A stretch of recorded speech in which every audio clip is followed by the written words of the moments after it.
मैं सुमित कुमार जैन आज फिर आप सभी को लेकर आया हूं एक और हिंदी का स्पेशल वीडियो जिसमें बहुत ही महत्वपूर्ण प्रश्न दिए गए हैं तो जो आपके बहुत उपयोगी हैं। तो आइए देखते हैं हमारे वो उपयोगी प्रश्न। इससे पहले हम आपको बता दें कि आप हमारे चैनल को सब्सक्राइब जरूर करें ताकि आप तक हमारे जो वीडियोज हैं वो सारे के सारे पहुंच सकें और हमारे चैनल पर सभी विषयों के जो है वीडियोज उपलब्ध हैं, चाहे वो संस्कृत हो, इतिहास हो, भूगोल हो, इंग्लिश हो, मनोविज्ञान हो, चाहे वो हिंदी हो, सारे जो वीडियोज हैं वो उपलब्ध हैं। आप हमारे चैनल की प्लेलिस्ट पर देख सकते हैं। तो आइए देखते हैं। पहला जो क्वेश्चन है वो है संयुक्त व्यंजन कौन सा है। जो संयुक्त व्यंजन होते हैं वो कौन सा है, तो वो है साहब ज्ञा। ज्ञा जो है वो संयुक्त व्यंजन है क्योंकि जो ज्ञा है वो जा और या से मिलकर बनता है। संयुक्त व्यंजन किन्हें कहते हैं? उन्हें कहते हैं जो एक या अधिक शब्दों से मिलकर बनते हैं या वर्णों से मिलकर बनते हैं, उन्हें कहते हैं संयुक्त व्यंजन। तो ज्ञा जो है वो संयुक्त व्यंजन है क्योंकि जा और या से बनकर जो है ज्ञा बनता है। सूर्य शब्द का स्त्रीलिंग क्या होगा? सूर्य शब्द का जो स्त्रीलिंग होगा वो क्या होगा? वो होगा साहब सूर्या। सूर्य शब्द का स्त्रीलिंग होगा सूर्या। हिंदी साहित्य के आधुनिक काल को इस नाम से भी अभिहित किया जाता है। हिंदी साहित्य का जो आधुनिक काल है उसको गद्य काल भी कहा जाता है। क्यों कहा जाता है? क्योंकि जो पहले पद्य में रचनाएं होती थी और आधुनिक काल से जब महावीर प्रसाद द्विवेदी जी आए तो उन्होंने गद्य काल का उदय किया, अर्थात गद्य काल, गद्य में रचनाएं करना प्रारंभ की। तो इस काल को क्या कहा जाता है साहब? गद्य काल कहा जाता है। और इस काल में गद्य की रचनाएं होने लगी। सभी जो श्रेष्ठ कवि थे उन्होंने गद्य में रचनाएं प्रारंभ कर दी साहब। तो महावीर प्रसाद द्विवेदी गद्य काल के जो है प्रमुख कवि माने जाते हैं। नेक्स्ट क्वेश्चन है रामधारी सिंह दिनकर किस रस के कवि माने जाते हैं? जो रामधारी सिंह दिनकर साहब हैं वो वीर रस के कवि माने जाते हैं। रामधारी सिंह दिनकर, नाम से ही स्पष्ट होता है सर, रामधारी, राम को धारण करने वाले, सिंह दिनकर, तो सिंह मतलब जो है वीर रस का जो है प्रतीक है। तो रामधारी सिंह दिनकर किस रस के होंगे साहब? तो वो होंगे साहब वीर रस के। वीर रस का जो स्थायी भाव वो क्या है? उत्साह।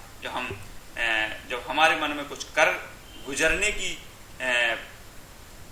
भाव जागृत होते हैं तो एक उत्साह का जो भाव है वो हमारे मन में भी जागृत होता है, जो वीर रस का स्थायी भाव है। जहां बिना कारण के कार्य का होना पाया जाए, जहां बिना कारण के कार्य का होना पाया जाए, वहां कौन सा अलंकार होता है? वहां विभावना अलंकार होता है कि जब कोई कारण भी नहीं है और कार्य हो रहा है। क्योंकि साहब कार्य तो बिना कारण के होता ही नहीं है, कारण होता है तभी कार्य होता है।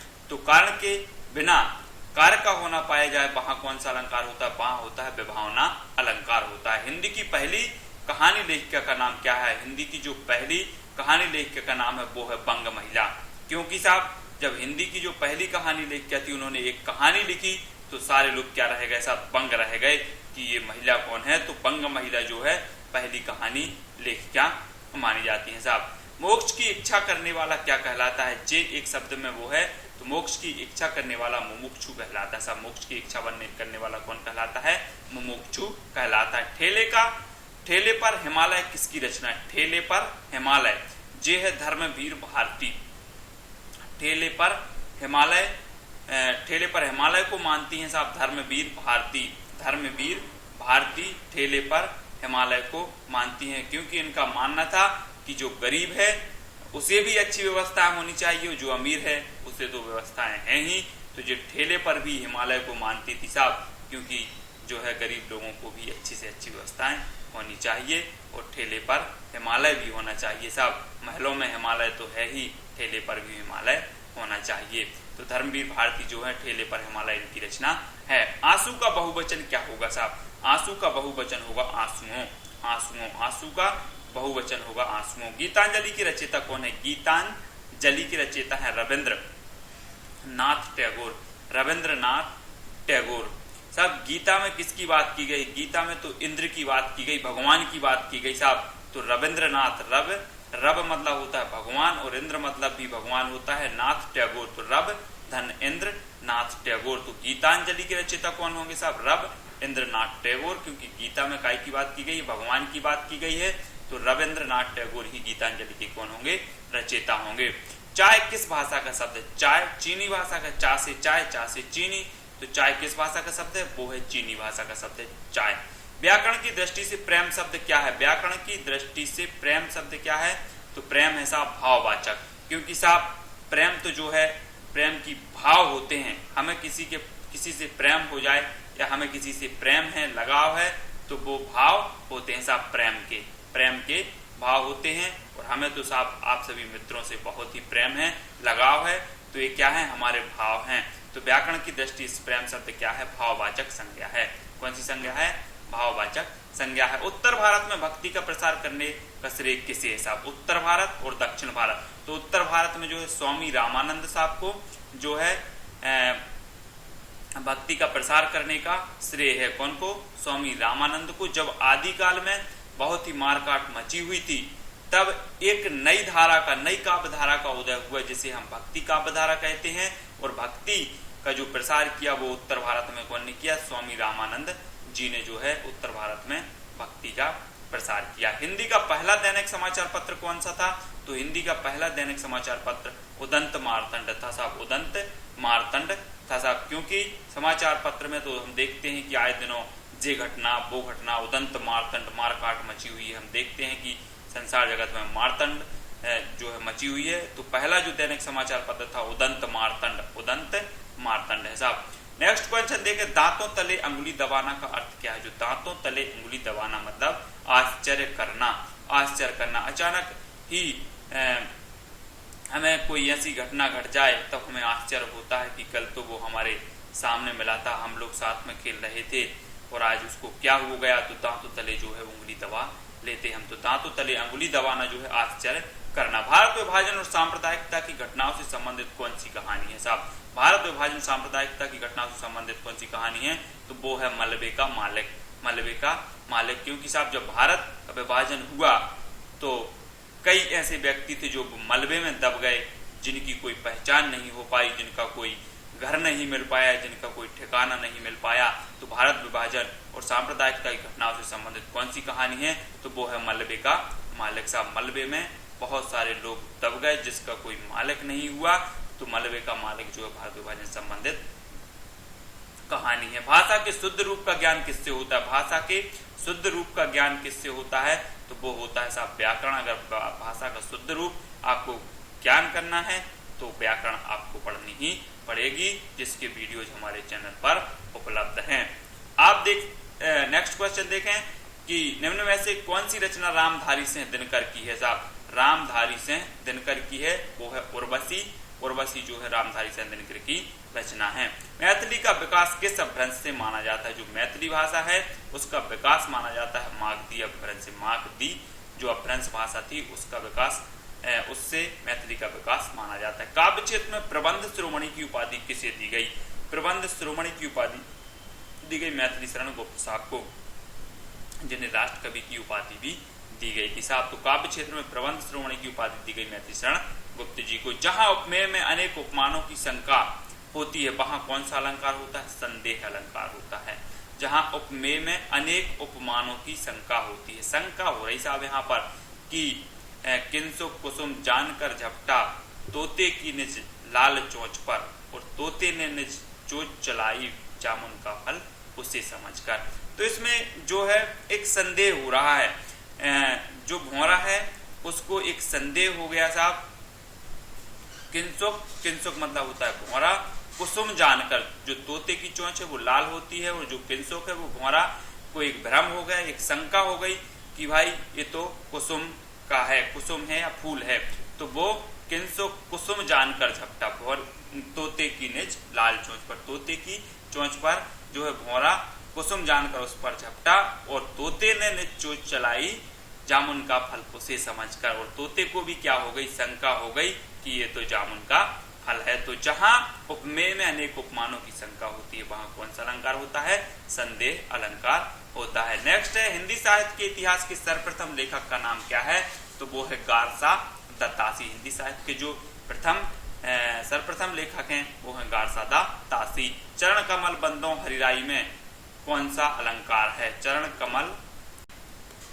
कमल बंदों हरिराई में कौन सा अलंकार है? तो वो है रूपक अलंकार है साहब। चरण कमल बंदों हरिराई। अब देखना क्यों है रूपक, क्योंकि चरण कमल, कमल के समान चरण, बंदों हरिराई, जो हरि के चरण हैं वो किसके समान है, कमल के समान है। अर्थात हम इसकी उपमा कैसे कर रहे हैं, चरणों की उपमा कमल से कर रहे हैं, तो यहाँ पर क्या है, रूपक अलंकार है। कमल चरण कमल बंदों हरिराई में कौन सा अलंकार है, रूपक अलंकार है। जिन शब्दों के अंत में आ आता है उन्हें क्या कहते हैं, जिन शब्दों के अंत में आ आता है उन्हें अकारांत कहते हैं, जिन शब्दों के अंत में उ आता है उन्हें उकारांत कहते हैं। इसी प्रकार से अन्य भी होते हैं। बल्लभाचार्य किस संप्रदाय के संस्थापक हैं, जो बल्लभाचार्य हैं वो शुद्धाद्वैत के संप्रदाय के संस्थापक कौन है, बल्लभाचार्य।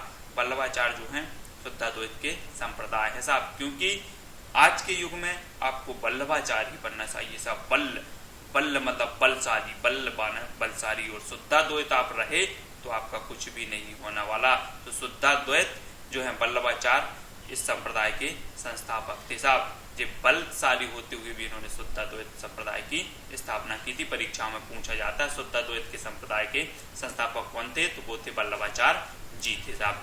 नेक्स्ट क्वेश्चन है कि निम्न में से किस पुस्तक में भ्रमर गीत का प्रसंग है। भ्रमर गीत का प्रसंग है तो सूर सागर में, सूर सागर में जो है भ्रमर गीत का प्रसंग है। सूर सागर जो रचना है, सूर सागर, सूर सारावली और साहित्य लहरी, ये किनकी रचना है, सूरदास जी की है। सूर सागर, सूर सारावली और साहित्य लहरी किसकी रचना है, सूरदास जी की रचना है। और भ्रमर गीत का प्रसंग किसमें है, वो है सूर सागर में। गागर में सागर मुहावरे का अर्थ साहब, गागर में सागर संक्षेप में गहरी बात करना। गागर में सागर, बिहारी जी ने साहब गागर में सागर भरा है, क्योंकि जो एक इनकी रचना हुई है बिहारी सत्तई, उन्होंने इस रचना के माध्यम से हिंदी जगत में साहब धूम मचा दी। गागर में सागर भर दिया। गागर में सागर मुहावरे का अर्थ संक्षेप में गहरी बात करना। 2007 ईस्वी का 8वां विश्व हिंदी सम्मेलन कहाँ आयोजित हुआ था। 2007 ईस्वी में जो है 8वां विश्व हिंदी सम्मेलन कहाँ हुआ था, वो हुआ था साहब न्यूयॉर्क में। हिंदी सम्मेलन कहाँ हुआ था, न्यूयॉर्क में हुआ था। नेक्स्ट क्वेश्चन है अपभ्रंश शब्द का सर्वप्रथम प्रयोग किसने किया। जो अपभ्रंश शब्द का सर्वप्रथम प्रयोग किया वो किया साहब पतंजलि ने। पतंजलि ने अपभ्रंश शब्द का प्रयोग किया साहब, अपभ्रंश। भारतेंदु हरिश्चंद्र के अनुसार हिंदी नई चाल में कब ढली। भारतेंदु हरिश्चंद्र के अनुसार जो है हिंदी नई चाल में कब ढली, तो वो ढली साहब 1873 में हिंदी नई चाल में ढल चुकी थी साहब। रीति काल का वह कौन सा कवि है जो अपनी मात्र एक कृति से हिंदी साहित्य में अमर हो गया साहब। हमने बात की थी बिहारी जी की, इनकी जो बिहारी सतसई इनकी जो रचना है उसके माध्यम से साहब इन्होंने हिंदी साहित्य जगत में धूम मचा दी। तो बिहारी जी ने गागर में सागर भर दिया, जिसे हम कहें कि गागर में सागर भर दिया। थोड़े में बहुत कुछ कह देना साहब, संक्षेप में कह देना। तो गागर में इन्होंने सागर भर दिया। तो बिहारी सतसई इनकी रचना है और रीतिकालीन कवि हैं बिहारी जी। नेक्स्ट क्वेश्चन देखें कि निम्नलिखित में से छायावाद के प्रवर्तक कौन थे साहब। छायावाद के प्रवर्तक थे वो थे जयशंकर प्रसाद साहब। शंकर जी की अगर छाया हमारे ऊपर है तो कोई कुछ भी नहीं बिगाड़ सकता। तो छायावाद के प्रवर्तक कौन है, शंकर जी है साहब, जयशंकर प्रसाद। तो छायावाद के प्रवर्तक हैं जयशंकर प्रसाद। छायावाद की एक परिभाषा है कि जब आत्मा की छाया परमात्मा पर और परमात्मा की छाया आत्मा पर पड़ने लगती है तो यही छायावाद है। तो शंकर क्या है, परमात्मा है, और परमात्मा की जो छाया है वो हम पर पड़ने लगी है तो हमारा कोई कुछ नहीं बिगाड़ सकता। तो छायावाद के प्रवर्तक का नाम है जयशंकर प्रसाद, और शंकर की छाया हमारे ऊपर जो है हमेशा बनी हुई है साहब। अर्थ के आधार पर वाक्य के कितने भेद हैं। अर्थ के आधार पर वाक्य के 8 भेद हैं। बार बार परीक्षा में ये क्वेश्चन आता है, अर्थ के आधार पर, रचना के आधार पर। तो अर्थ के आधार पर वाक्य के भेद हैं 8।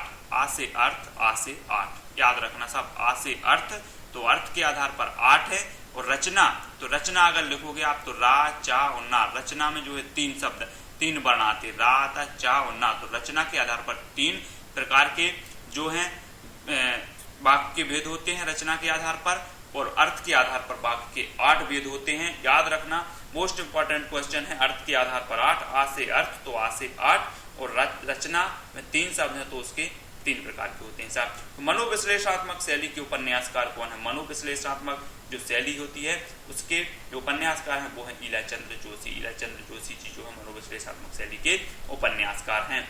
बिहारी निम्नलिखित में से किस काल के कवि थे। जो बिहारी थे वो रीतिकालीन कवि थे साहब। इन्होंने क्या कर दिया, गागर में सागर भरा है साहब अपनी रचनाओं के माध्यम से। दोपहर के बाद समय को क्या कहा जाता है, दोपहर के बाद के समय को कहा जाता है अपराह्न। अपराह्न और पूर्वाह्न, पूर्वाह्न साहब।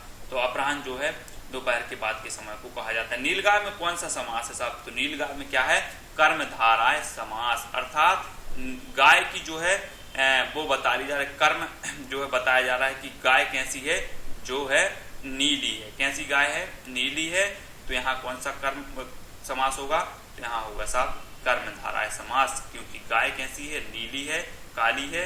तो यहाँ पर क्या बताया जा रहा है, कर्म बताया जा रहा है। नील गाय, नील गाय अर्थात गाय कैसी है, नीली है। तो यहाँ पर कौन सा समास होगा, कर्मधारय समास। अशोक के फूल निबंध संग्रह के रचनाकार कौन है, हजारी प्रसाद द्विवेदी साहब। ये हजारी प्रसाद द्विवेदी वही है साहब जिन्होंने अशोक के फूल निबंध संग्रह की रचना की। और हजारी प्रसाद द्विवेदी ने जो है वीरगाथा काल को आदिकाल की संज्ञा दी, जिसे आदिकाल भी कहा जाता है। वीरगाथा काल जो है आचार्य रामचंद्र शुक्ल ने कहा और आदिकाल कहा हजारी प्रसाद द्विवेदी ने। नेक्स्ट क्वेश्चन है, हिंदी साहित्य के आधुनिक काल को इस नाम से भी अभिहित किया जाता है। जो है हमने पहले भी पढ़ चुका है ये क्वेश्चन कि हिंदी साहित्य का जो आधुनिक काल है वो गद्य काल के नाम से भी जाना जाता है, क्योंकि महावीर प्रसाद द्विवेदी जब साहित्य में आए तो उन्होंने जो है गद्य में रचनाएं चालू की, और गद्य में जो जब रचनाएं हुई तो अन्य कवियों ने भी गद्य में रचनाएं प्रारंभ की।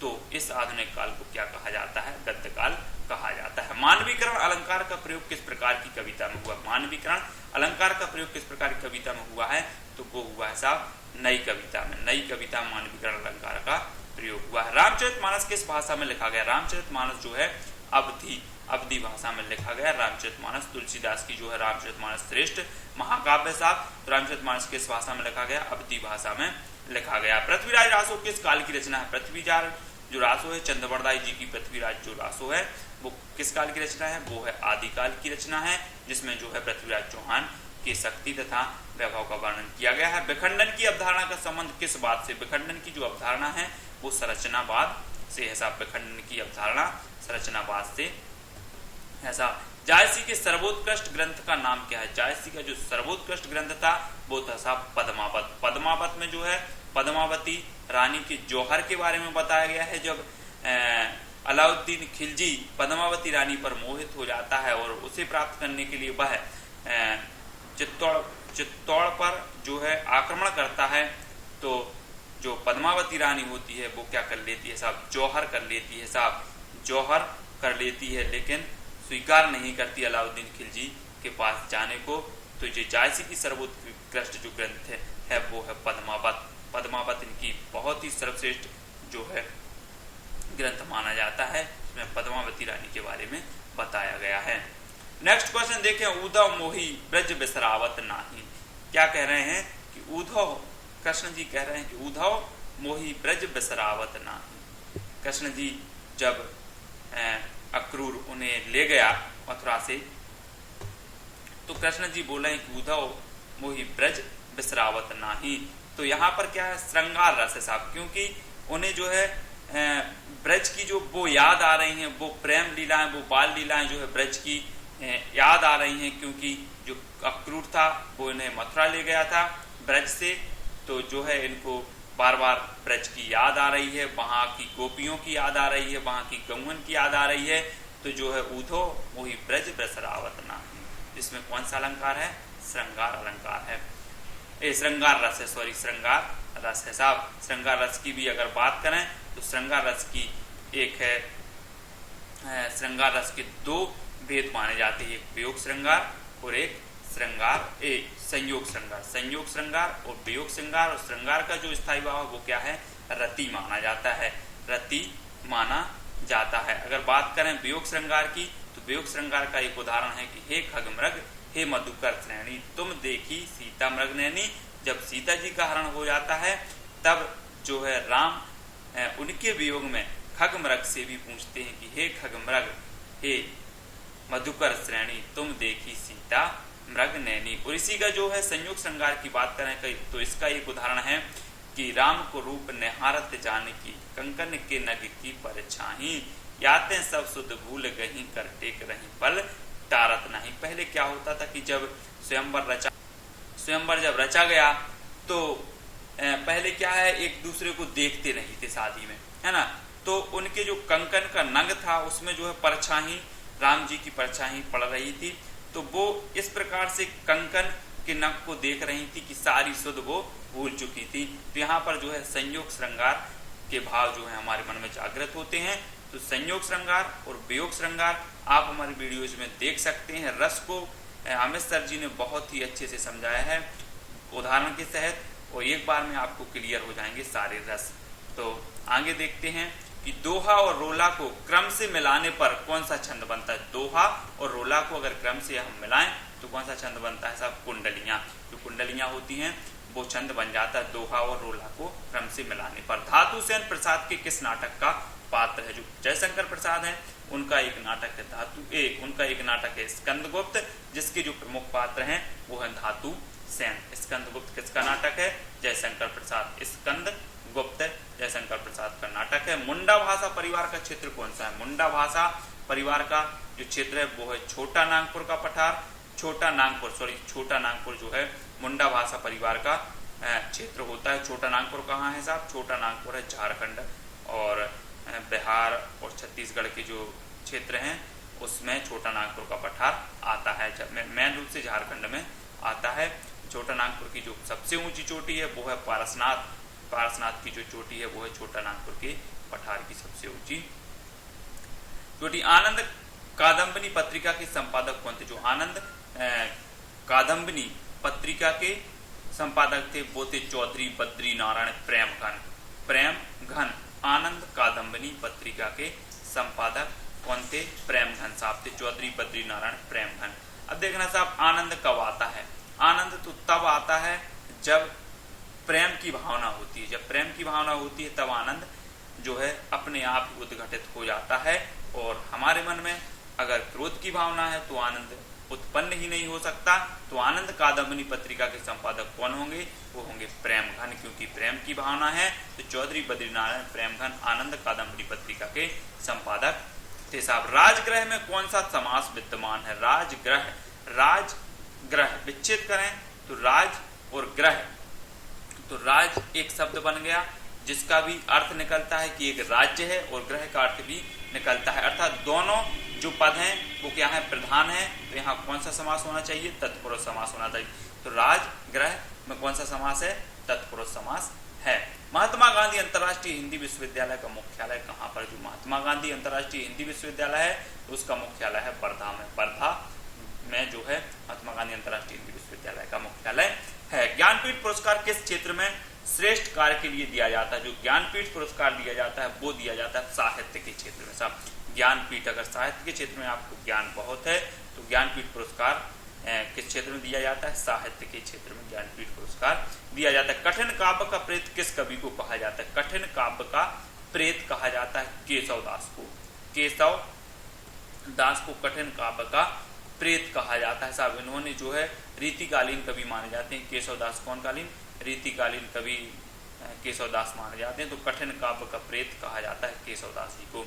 हिंदी में स्वतंत्र रूप से बोले जाने वाले अक्षर क्या कहलाते हैं, वो कहलाते हैं स्वर। स्वरों को हम स्वतंत्र रूप से बोलते हैं, जबकि हिंदी भाषा में ध्वनियाँ कौन सी हैं जो दूसरी ध्वनियों की सहायता से बोली जाती हैं, तो वो है व्यंजन। व्यंजन को हम दूसरी ध्वनियों की सहायता से ही बोलते हैं। तो स्वर जो है हम स्वतंत्र बोलते हैं और व्यंजन जो है हम दूसरी स्वरों की सहायता से बोलते हैं। नेक्स्ट क्वेश्चन है, निम्नलिखित में से कौन सी पुस्तक रामचंद्र शुक्ल द्वारा लिखी गई है। तो वो लिखी गई है हिंदी साहित्य का इतिहास। हिंदी साहित्य का इतिहास लिखी है साहब रामचंद्र शुक्ल ने, हिंदी साहित्य का इतिहास। वीररस का स्थायी भाव क्या है, तो वो है उत्साह। वीररस का उत्साह जो है स्थायी भाव, जैसे कि हमने पहले भी बताया है। रसोई घर में कौन सा समास है। रसोई घर में जो है तत्पुरुष समास है, क्योंकि रसोई और घर दो अगर हम विच्छेद करें तो रसोई प्लस घर होगा, अर्थात दोनों शब्द हैं जिनका अलग अलग अर्थ निकल रहा है और दोनों शब्द क्या हैं, प्रधान है। तो यहाँ पर भी तत्पुरुष समास होता है। हिंदी साहित्य के किस भाव को व्याभिचारी भाव कहा जाता है। हिंदी साहित्य के किस भाव को व्याभिचारी भाव कहा जाता है, तो वो कहा जाता है संचारी भावों को। संचारी भावों का संचारी भाव किन्हें कहते हैं, संचारी भाव वो होते हैं साहब जिनका हमारे मन में मस्तिष्क में संचार होता रहता है, विशेष घटनाओं और परिस्थितियों के अनुसार संचार होता रहता है। वो कहलाते हैं साहब संचारी भाव, और जो हमारे मन में स्थायी होते हैं वो स्थायी भाव कहलाते हैं। जहाँ एक ही शब्द के अनेक अर्थ व्यक्त किए गए हों तो वहाँ कौन सा अलंकार होता है साहब? एक ही शब्द के अनेक अर्थ व्यक्त किए गए हों तो वहाँ श्लेष अलंकार होता है साहब। कौन सा अलंकार होता है? श्लेष अलंकार होता है। कनक कनक ने सौगुनी, मादकता अधिकाय, या खाए बोराय नर वा खाए बोराय। जहाँ एक ही शब्द के अनेक अर्थ व्यक्त किए गए हों तो वहाँ कौन सा अलंकार होता है साहब? वहाँ होता है श्लेष अलंकार। सॉरी, उसमें जो हमने बताया उसमें यमक अलंकार है, जबकि जहाँ एक ही शब्द के अनेक अर्थ लिए जाए वहाँ श्लेष अलंकार होता है। आदिकाल में किस कवि ने अवहट्ट भाषा में रचना की है? आदिकाल में किस कवि ने अवहट्ट भाषा में रचना की है? तो वो की है अब्दुल रहमान। अब्दुल रहमान साहब ने जो है आदिकाल में अवहट्ट भाषा में रचना की है साहब। तो दोस्तों, आपने हमारे चैनल को देखा, हमारे वीडियोस को देखा, और अब आपसे हम एक निवेदन करते हैं कि जो इस प्रकार से सब्सक्राइब का बटन हमारे चैनल के नीचे, वीडियोज के नीचे दिया होगा, आप अगर हमारे चैनल आपको अच्छा लग रहा है, आपकी जो आवश्यकता है वो आपको हमारे चैनल पर उपलब्ध हो रही हैं, आपको अच्छे वीडियोस मिल रहे हैं, आपके अनुसार, आपकी पढ़ाई के अनुसार आपको हमारे चैनल पर वीडियोज उपलब्ध हो रहे हैं, तो आप हमारे वीडियोज को सब्सक्राइब करें और अपना जो है कमेंट, अपना मत हमें ज़रूर बताएं कि सर हमें किस प्रकार की वीडियोज़ की आवश्यकता है। हम ज़रूर उस प्रकार की वीडियोज़ बनाने का प्रयास करेंगे। तो आपने हमारे चैनल को सब्सक्राइब कर लिया होगा। धन्यवाद। Best of luck.